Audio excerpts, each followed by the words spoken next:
bastante interessante. Eu vou chamar aqui ao Márcio Doni Campos. Então, eu admiro muito o trabalho dele. Eu estava um dia numa livraria e eu estava vendo alguns livros sobre Paulo Freire e encontrei um livro que ele escreveu com o Paulo Freire. E aí, olha, e ele participa da comunidade. Falei, olha, um quadro como esse tem que ter mais espaço. Tem outros membros da nossa comunidade também que são muito qualificados. Aí eu fui ver o currículo dele. Então, ele é formado em física, mas tem pós-graduação em física fora do Brasil, estudou fora do Brasil, mas se interessa muito pela educação. Eu vou chamar aqui o Márcio Doni Campos e para ter esse papo nosso aqui. Márcio, muitíssimo obrigado. Muito obrigado por aceitar meu convite. O áudio seu está travado aí, Márcio. Salve, Joaquim. Boa noite. Obrigado a você por essa oportunidade. E ver a Ana Júlia, que entrou em seguida como vereadora do Renato Freitas, de modo que é uma tradição importantíssima para o Paraná, né? Exatamente. Ô, Márcio, você tem uma história também que você se formou em física, a Unicamp que você se formou ou não? Não. Física, muito jovem. Eu fiz física na PUC do Rio, e depois da PUC do Rio, eu fui para a França, passei 6 anos lá, e fiz meu mestrado e doutorado em seguida. Depois eu voltei para a Unicamp, e na Unicamp eu integrei um departamento de física aplicada, de física dos semicondutores. Comecei a trabalhar com física dos semicondutores, mas eu acho que evoquei assim um momento da vida universitária em que eu dava aula na Rocinha de conta, junto com o pessoal que dava alfabetização, inspirado em Paulo Freire, dos anos 60, e eu comecei a trabalhar com conhecimento de pescadores e indígenas sobre o céu, as relações céu e terra, noção de tempo, etc. Com isso, eu pedi aos meus amigos antropólogos do departamento se eu podia fazer um seminário e, se eles ficassem contentes, eu gostaria muito de passar para lá. De modo que esses amigos loucos me aceitaram totalmente autodidata em antropologia e eu entreguei o departamento de antropologia da Unicamp. Olha que coisa, você falou que deu aula na Rocinha, é isso? Foi. Era formado em física, pós-graduado, física, tem pós-doutorado, até doutorado. Não. Quando eu fazia física na universidade, os meus amigos e colegas que pertenciam também à Ação Popular, nós tínhamos um grupo que dava alfabetização, oferecia alfabetização, inspirada em Paulo Freire, e eu tentava fazer uma adaptação ao ensino de aritmética e geometria, sobretudo o pessoal chamava de aula de conta, e é claro que eu, tentando me inspirar em Paulo Freire, com esse grupo todo de esquerda, a aula de conta continha muitos elementos da mais-valia para nós trabalharmos a aritmética, né? Isso foi que época? 63.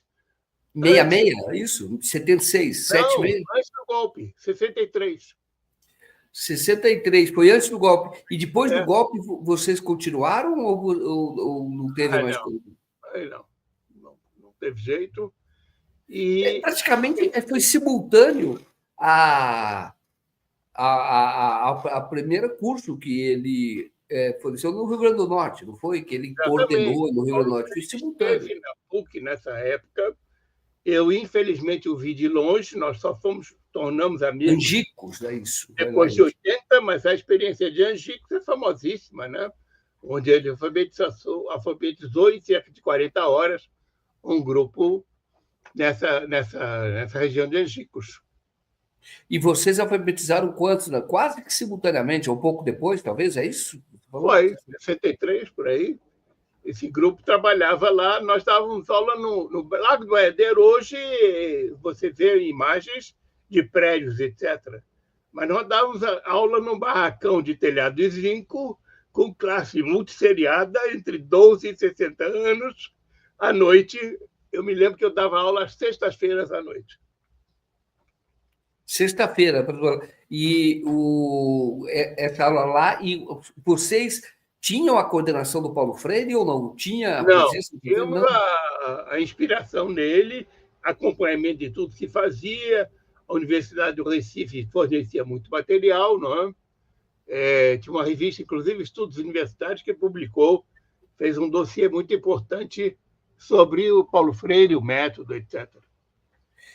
Mas vocês tinham acesso ao método? Porque ele estava Tinha. desenvolvendo naquela ocasião, não era ou não? Não, mas nós tínhamos acesso a vários contatos, né? Olha que interessante.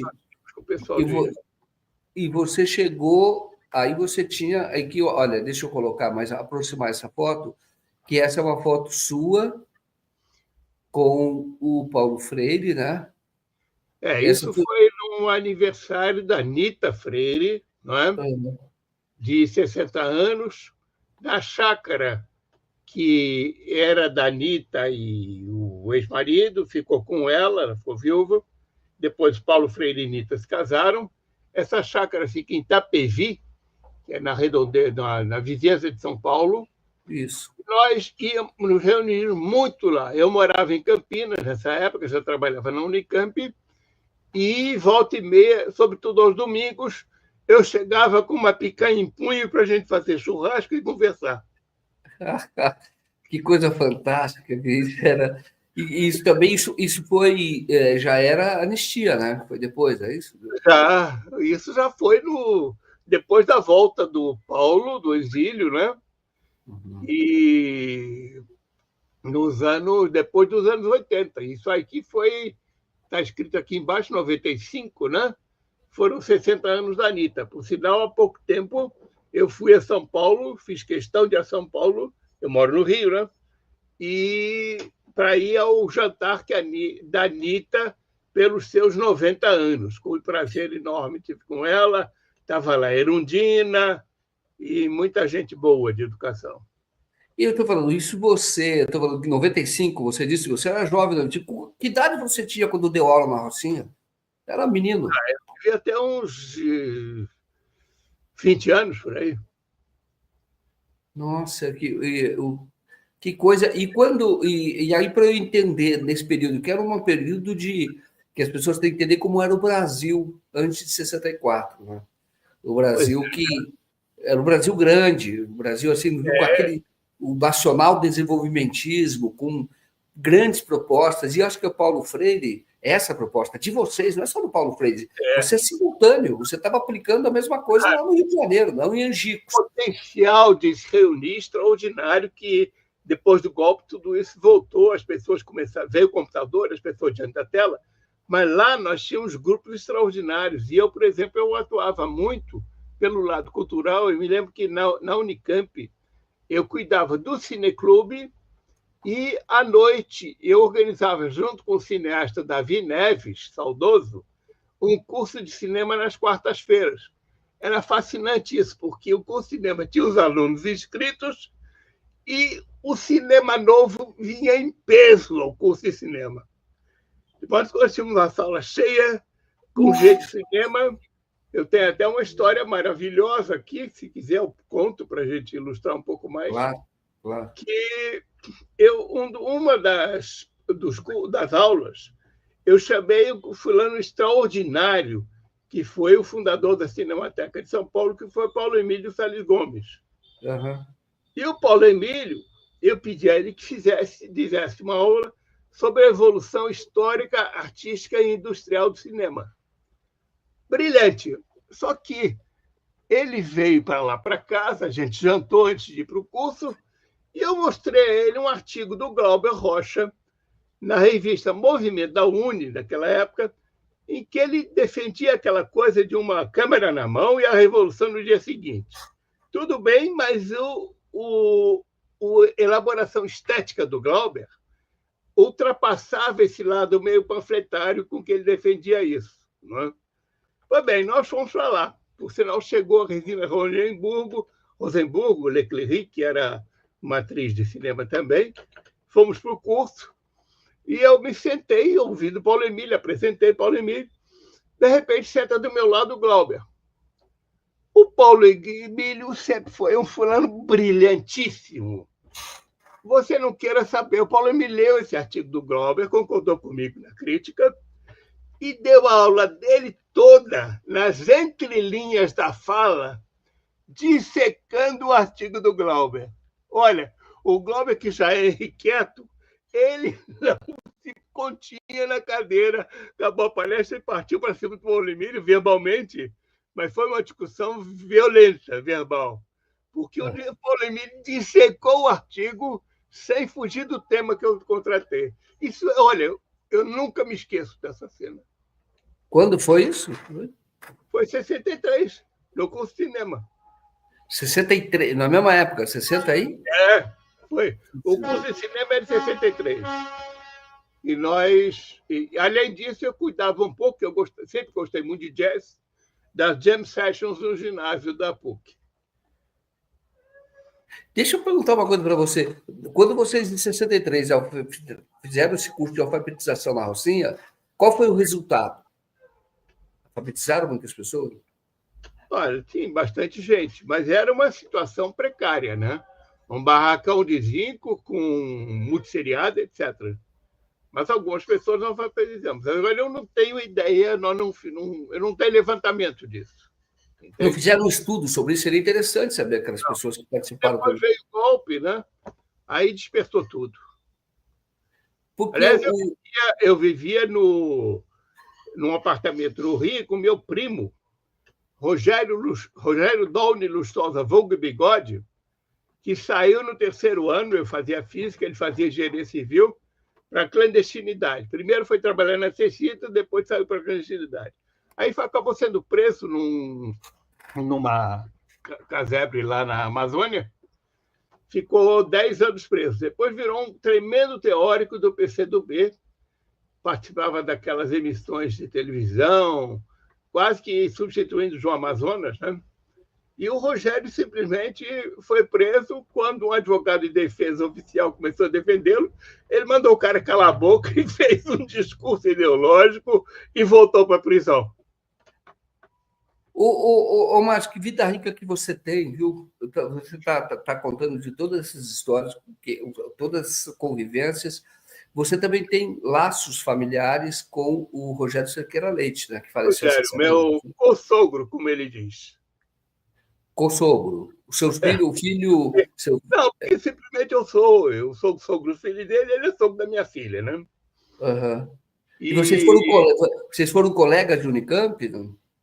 Na Unicamp, quando eu voltei da França com o meu doutorado em física de semicondutores, o Rogério era o diretor do instituto.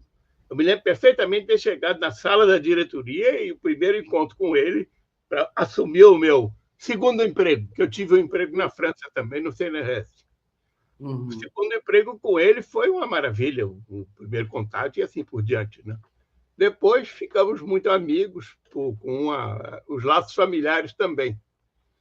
A minha filha é psicanalista, que é casada com o Sérgio, que é um fulano muito brilhante, capaz. Ele fez engenharia química até o penúltimo ano, abandonou, juntou-se com os colegas e montou uma firma que foi um sucesso extraordinário, que foi a Positron, que fabrica alarmes de automóvel.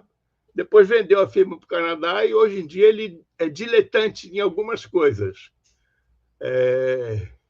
Inclusive, junto com o Ricardo Afonso Ferreira, ele trabalha muito na ONG Expedicionários da Saúde, que faz tudo que é tipo de cirurgia em cidadezinhas do norte da Amazônia, perto de aldeias indígenas. O Marcos, voltar um pouco para a gente falar do Paulo Freire, inclusive pela contribuição pedagógica que você deu, né? Inclusive esse termo que as pessoas vão saber o que é, eu inclusive, que é sulear. Mas antes eu quero perguntar para você, por que é que o Paulo Freire é tão odiado pela direita? Não nem a extrema-direita, a própria direita, a extrema-direita. E as pessoas não conhecem Paulo Freire, elas falam sem saber. As pessoas devem odiar mais ainda porque puseram um cara desse na prisão, né? E ele, eu me lembrei, tem uma história maravilhosa. Aliás, há pouco tempo me recomendaram um livro que eu acabei de receber, ainda não li, Cenários de Libertação, de um amigo dele de prisão. Eu preciso ler, que é o Clodomir Santos de Moraes. Mas parece que o Paulo Freire, quando chegou na prisão, um dos presidiários disse a ele, pediu que ele, se ele podia alfabetizar os colegas da prisão. Ele falou, mas escuta, por isso que eu estou aqui, como é que você está me pedindo essa coisa? O pessoal queria que ele falasse da prisão e ele estava preso por isso, preso por alfabetizar. Olha que absurdo. Foi por isso que eu fui preso. E ele acabou, e queriam que ele. Mas se bem que em Angicos, salvo engano, tinha alunos que eram da prisão, eu acho. Ou eles eram semi-abertos, algo assim, não foi? As coisas devem se resolver num ambiente um pouco mais amigável, né? Ah, sim, não com o Paulo Freire, com o teor que ele tem, né, a qualidade, dentro de uma prisão, ele não vai poder se expor dessa maneira. Não, aliás, não vai poder se expor tem que manter sua coerência. Mas como? Você está me chamando para fazer aquilo pelo qual eu fui preso e estou aqui contigo. Não, e é gozado, ele estava preso ali como se o crime que ele cometeu, alfabetizar as pessoas. Foi isso. E você sofreu, foi também algo da repressão? Eu tive só um ensaio, assim. Meu pai morava em Petrópolis, um dia ele me ligou, tinha lá em Petrópolis um cronista social que era delegado também. Olha, fulano ouviu o ciclano falar na delegacia e hoje à noite nós vamos pegar o filho do doutor Campos. Mas não aconteceu. O seu pai era o quê, doutor? Ele era médico, seu pai? Era médico, otorrino. Na época, era, como diria o Caetano, né? Tratava dos 7 buracos da nossa cabeça, porque ele era oftalmo, otorrinolaringologista. Hoje em dia, separaram. Márcio, agora você falou, você é formado em física, pós-graduado em física, mas foi para antropologia.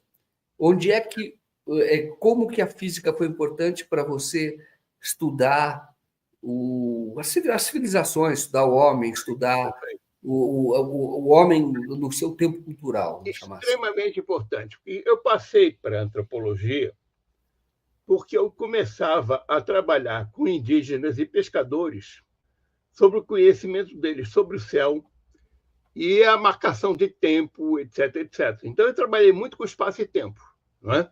Entre eles. Com isso, quando eu cheguei na antropologia, eles puseram até um apelido, né? Eles me chamavam de astropólogo. Astropólogo, isso é bom. Isso é bom. Então, porque eu sempre trabalhei com essa ideia. Essa ideia tem uma área de conhecimento associada a ela, que, aliás, o Paulo Freire sempre enalteceu muito o meu trabalho com isso, usando muito esse termo. Até na dedicatória dele da Pedagogia da Esperança aparece etnociência, que eu me dediquei bastante a etnociência e etnoastronomia. Só que tem gente que busca a etnomatemática, sei lá o quê, no contexto que vai estudar. Eu costumo chamar isso, atualmente, usei a ideia de caçadores-coletores de ciência, de matemática ou de física, entre os outros que não têm necessariamente aquela disciplina. A etnoastronomia, depois que eu vou ao campo, recolho, trabalho com material, interajo e trago para a academia, é na academia que eu vou fazer a etnoastronomia. Lá eu não faço, porque aquilo é indisciplinável, indisciplinado. Ou então é nas especialidades locais deles, né? Eu não posso ser abusivo nesse sentido. Tá. Eu posso assumir que eles têm esse conceito. Esse conceito não, essas disciplinas nossas. Entendi. E o o estudo que você fez, nessa observação, estudando os povos, a sua observação, a sua relação ou observação terra-céu, é isso? É. Qual foi a descoberta que você fez? Qual foi a experiência que você fez? O que você pode relatar? No caso dos Caiapó. É pena que eu acabei não preparando a figura, é um círculo. Claro que esse círculo é desenhado por mim de um ponto de vista da etnoastronomia. Mas com eles, no contato, eu consegui entender como é que eles articulam o que acontece no céu com o que acontece na Terra. Tá? Então, por exemplo, os Kayapó têm um período, junho mais ou menos, que eles chamam lá do verão, porque não chove, em que eles fazem artesanato para preparar o momento dos rituais. Nesse momento, eles começam a preparar uma festa de nominação de rapazes, que eles chamam do Bempi, e que é uma festa na qual, que era desde o tempo que os homens falavam com os peixes, que está chegando a época da pesca. Eles começam também o plantio, sobretudo o milho, e quando o milho está, como eles dizem, com o penacho seco, eles então vão parar a pesca, porque eles inventam um grande poraquê mitológico que impede os homens e as mulheres de pescarem e as crianças de brincarem no rio, deixando que a procriação dos peixes prossiga. Depois disso, vem as chuvas. As chuvas, as castanhas caem, os animais vão comer as castanhas e os Kayapó vão caçar os animais que vão comer as castanhas. Por aí você tem uma sequência, depois vem os legumes. Então, é muito interessante isso. Eu andei tocando nesse assunto, mas ainda não aprofundei, porque é bem diferente de um ponto de vista quando você pensa na dieta. O tipo de dieta que nós temos é de absorver todas os sais minerais, as proteínas, etc., de consumo, que nós devemos consumir durante um dia. A dieta deles é anual. Ela se processa com os sais minerais, com os peixes, etc., é por ano. Então, é bem diferente da sociedade tecnológica, que tem que importar, etc., para poder ter essa nutrição completa durante um dia, esse conjunto completo nutritivo durante um dia. O deles, o conjunto completo é anual. É muito interessante. Porque você tem o início das festas, eles começam a pescar. Depois eles colhem o milho, começam a comer o milho. Depois eles vão caçar. Então tem muito mais proteína com os animais da caça. Depois vem a colheita da mandioca, dos legumes, etc. Então eles vão pegar os sais minerais. Você está entendendo que a dieta completa fica anual? Anual. E isso do ponto de vista da nutrição, é bom? É equilibrado? Não, é razoável, porque eles sobrevivem e tem. Agora, do ponto de vista do ambiental, é excepcional também. Porque você não importa, né? Não importa o que não tem, a partir de onde tem, com gasto de energia, etc. Né? É uma forma que você se relaciona com enfim, você interfere na natureza que você planta, mas de uma maneira que você vai ter todos os nutrientes que são necessários para o desenvolvimento. Ao longo de um ano. Ao longo de um ano. E ninguém precisou ensinar. Isso já é inato. Não, essa coisa é uma coisa que acontece lá e que é bem diferente da nossa, né? Entendi. Isso é muito Paulo Freire, né? Quando você fala, não precisou ninguém ensinar. Não, de certa forma, já está leitura, dentro. É uma leitura do mundo, né? Ou leitura dos mundos, que eu ia até depois precisar com você. E esse termo leitura do mundo é um termo do qual eu me interessei demais, junto com Paulo Freire, conversamos muito sobre isso, eu escrevi, ainda escrevo sobre isso, etc. Por sinal, eu precisei alguns desses termos num livro que eu escrevi para um livro organizado pela Anita Freire, que é esse aqui. É A Palavra Boniteza na Leitura do Mundo, de Paulo Freire. E o artigo que eu escrevi chama-se Paulo Freire entre a boniteza do ato de amar e a boniteza do ato de educar. Porque o Paulo Freire, a palavra boniteza, ele usava muito para a Anitta e para a educação também. Olha que interessante. Aliás, tem uma música lindíssima que fala disso. É uma música de 1940, que chama-se Curare. E a música tem um certo toque picante na relação de amor também, porque o curar é um veneno, né? Então, eu me lembro desse texto aqui, eu até publiquei a letra inteira da música. Eu vou colocar algumas fotos aqui e você vai explicando para a gente, tá bem? Que eu quero. Deixa eu te falar um pouquinho sobre essa ideia de leitura do mundo.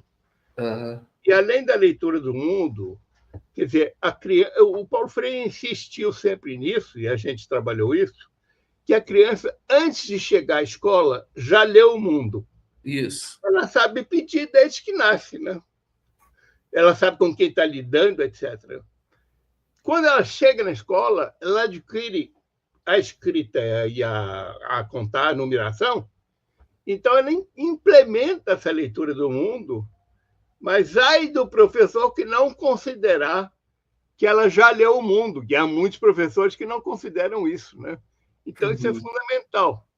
Então, além dessa ideia de leitura do mundo, como o Paulo Freire gosta muito de falar do óbvio, eu criei uma coisa interessante. Eu não vou fazer a experiência toda, mas vou te descrever.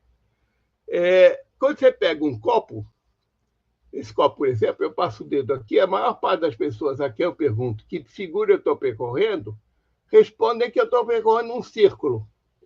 No entanto, se você usar o pincel do pintor e medir numa distância aqui e numa distância aqui, quais são essas distâncias, isso aqui vai ser muito maior do que aquilo que eu estou vendo aqui, nessa direção. É uma elipse que eu estou vendo, não é um... Se fizer um troço aqui na frente, você vai ver direitinho que é uma elipse, tá vendo? No entanto, as pessoas respondem percorrer um círculo. Não. Um círculo só se eu estivesse olhando o copo no eixo do copo. Então, isso me leva a uma coisa muito importante do ponto de vista do Paulo Freire, que é fundamental em educação pensar e repensar recorrentemente, ou problematizar, para usar uma palavra dele, a respeito do óbvio não pensado. O óbvio a respeito do qual a gente não aprofundou. Isso é muito importante na leitura do mundo. Nossa, que interessante. É como você... Na verdade, o que acontece é que quando você, colocando em outras palavras, quando você chega na escola, na verdade, a leitura que você tem, de alguma maneira, quando o professor não está preparado, ela atrapalha a tua leitura de mundo, é isso ou não? Exatamente. Porque você organiza da maneira que você quer, né? E aí você vai para o segundo grau, terceiro grau, você começa a fazer o quê? Em vez de problematizar na leitura do mundo, que é a defesa do Paulo Freire, você começa a resolver problemas enunciados de fim de capítulo, que são enunciados pelos atores e professores, mas nunca enunciados, nunca problematizados pelo aluno. Claro, claro. Você tem uma posição passiva, ou uma educação bancária, que você vai recebendo aquilo que não te pertence, né? A bancária é essa, receber os enunciados, as perguntas prontas. Você não elabora pesquisando, né? Exatamente. É de fora para dentro, vai te colocando, e não de dentro para fora, que é o bem Paulo Freire, né? Tem um caso de uma aluna não, uma professora com quem eu interagi, no tempo que eu trabalhava com as escolas de Campinas, e ia a muitas escolas interagir com eles, que é o reflexo de uma foto que você deve ter na sequência. Deve ter uma foto de um telhado e de uma mancha luminosa no chão. Tá. Deixa eu colocar aqui, eu queria que você explicasse mesmo essas fotos. Isso aqui, explique primeiro isso, melhor. O que é aqui? Leitura. Por que eu estou, além de ter trabalhado com Paulo Freire muito a leitura do mundo, eu atualmente estou trabalhando a ideia de leitura dos mundos. Porque os mundos são diferentes para nós, da sociedade tecnológica, para cada região que nós vivemos, para os indígenas em cada etnia que eles têm, etc. Então, se eu olhar a constelação do Escorpião, por exemplo, que tem essa cauda aqui do Escorpião com as garras, e em cima tem a balança, o Libra, que são os pratos e a trave, isso é o Escorpião e a balança para nós. Está aqui embaixo representado. Acontece que os índios Tapirapé do Araguaia, olham para isso e dizem, como na figura do meio aqui, que é a roda das crianças comendo rato. Os Baraçana do Rio Negro dizem que isso aqui é uma taturana com cabeça de onça. Você está entendendo? Eu estou usando o exemplo do céu, mas eu uso muito relações céu e terra. Eu tenho 3 mundos aí distintos. Claro. Não é? Claro. Para que sejam lidos de acordo com cada cultura local. Exatamente. Nossa cultura local. Não é? Então, pode falar. Diga. Se eu pegar aquela figura que eu acho que é a primeira... Tem aí uma figura de um telhado com um solzinho. Deve ser a... Esse aqui? Aí. Eu cheguei na casa da minha sogra, em Rio Novo, Minas. Entrei na garagem, olhei para o telhado, tinha aquela luzinha ali, olhei para o chão, tinha aquele disco. Eu não vou entrar em considerações físicas, mas a projeção de um buraco, a distância muito grande da tela do chão, dá um círculo perfeito, porque ele vê como esse buraco como se fosse um furo de alfinete. É o princípio das pinhole cameras, que são as câmeras de fotografia sem lente que se inventou. Pois bem, isso aí é um exemplo típico que um aluno usou uma vez, eu vou te descrever, porque ele chegou em sala de aula, a professora ficou invocada, porque pelo 3º dia ele pegava a mesa dele e ajeitava, quer ver? Põe para cá, põe para cá, olhava para o teto, olhava para o chão. O professor no 3º disse, menino, por que todo dia chega aqui e faz essa balbúrdia aqui de arrastar a mesa? Professor de dialógica. Ele falou, não, professor, só está vendo aquela luzinha ali no chão, como essa que está aqui na foto? Estou. Está vendo aquele buraco lá no teto? Estou. Pois é, eu estou ajeitando a mesa pelo seguinte, quando aquela luzinha do chão chegar aqui em cima da minha mesa, vai bater o sinal do recreio. Já entendeu? Já na escola está lendo o mundo? Fantástico. Deixa eu te perguntar, eu vi uma foto que me interessou aqui, que é o Paulo Freire está com Patativa do Assaré, é isso? Exatamente.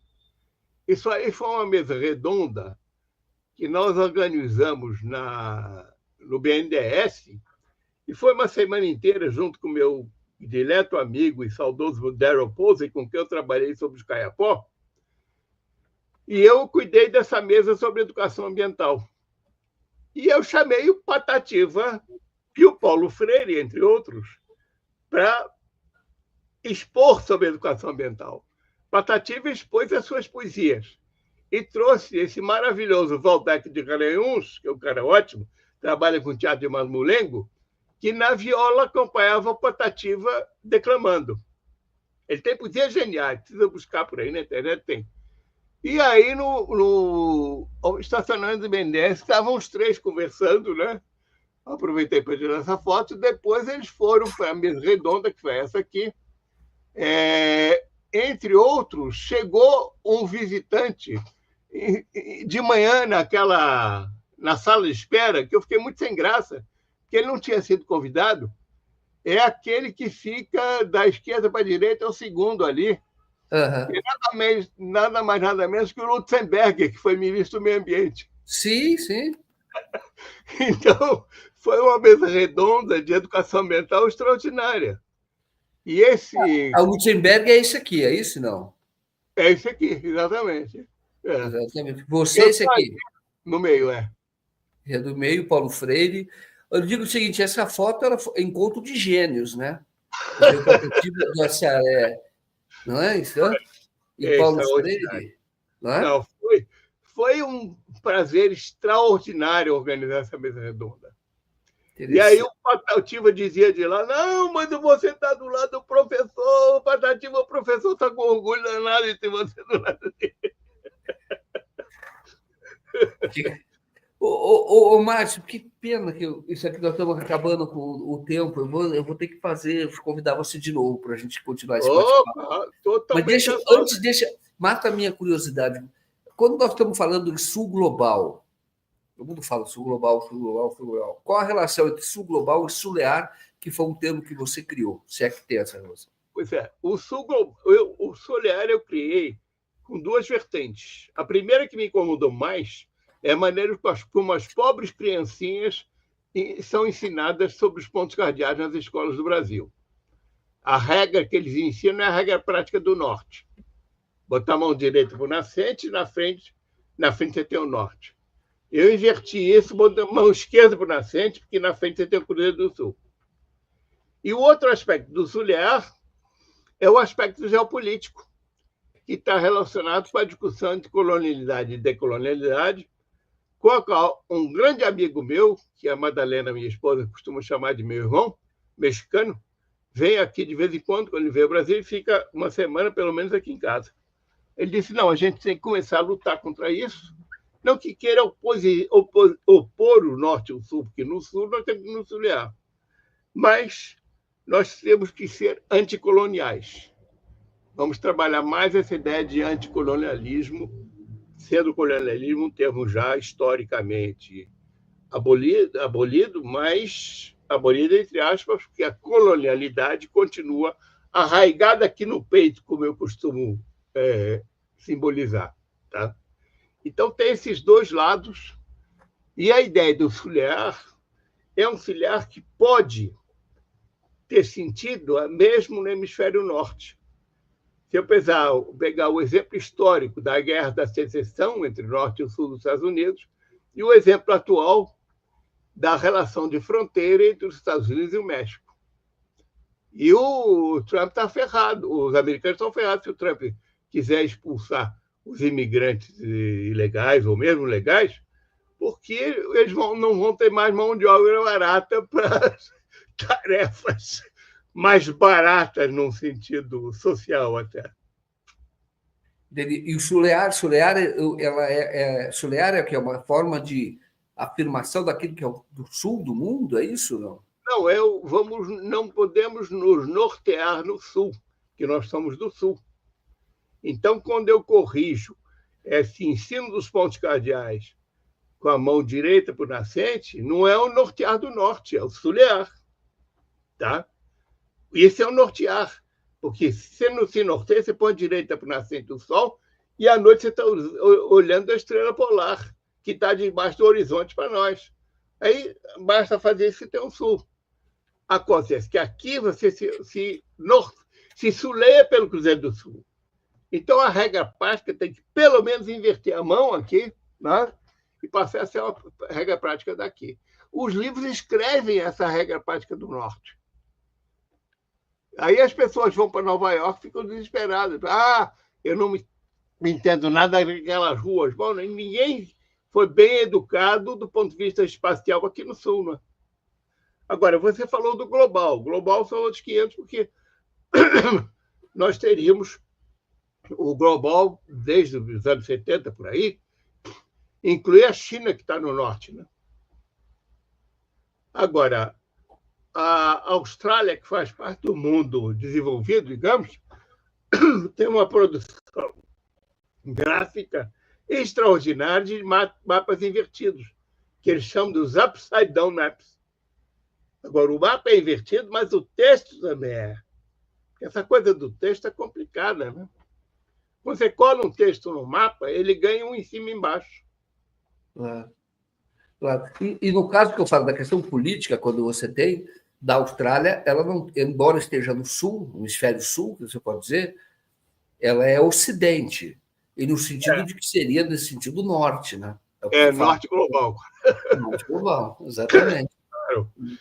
Ô, Márcio, eu vou ter que encerrar, porque nós temos 22 horas, eu vou ter que convidar você para a gente continuar essa nossa conversa. Tá, deixa eu só percorrer um pouquinho, não sei se eu tenho aqui, as figuras, para ver se tenho mais. Só tocar em algum assunto aqui. E eu não estou achando mais, peraí. Eu ia falar sobre as dedicatórias, tá? Uhum. Do Paulo, tem umas coisas interessantes aqui. Inclusive, Mas, Márcio, deixa eu dizer uma coisa para você. Eu acho até, se você for rapidamente, eu acho que é ruim, porque as pessoas estão querendo acompanhar. Eu vou ter Não, que remarcar com você e a gente vai falar eu com muita calma. Pode ser assim? conto comigo e eu conto contigo, viu? Não, não, exatamente. E a gente vai falar com calma, porque realmente por causa do tempo mesmo, que tem os 22 horas, eu tenho pessoas que acabam querendo assistir o outro programa. E eu quero falar com você, quem sabe, na próxima semana, viu? Dependendo do teu tempo. Perfeito. Tá? Eu posso comentar só sobre esse quadro que está aqui atrás de mim? Claro, qual? Esse quadro é Salazar Figueiredo, um amigo que tem exposição, tem galeria de arte aqui no Rio, Reckenhoff, Augusto, fez uma exposição que ele chamou de Sulear, a Veja a Voz do Sul. E o Salazar Figueiredo produziu esse quadro que eu achei extraordinário, porque ele está escrito ali, eu não sei se dá para ver, mas está escrito Sulear, prefira refrigerante Sulear. Melhor, natural e é real.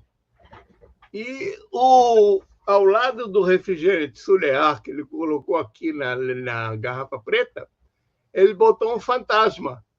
É uma garrafa vermelha que não produz sombra, você vê? Eu vi, exato.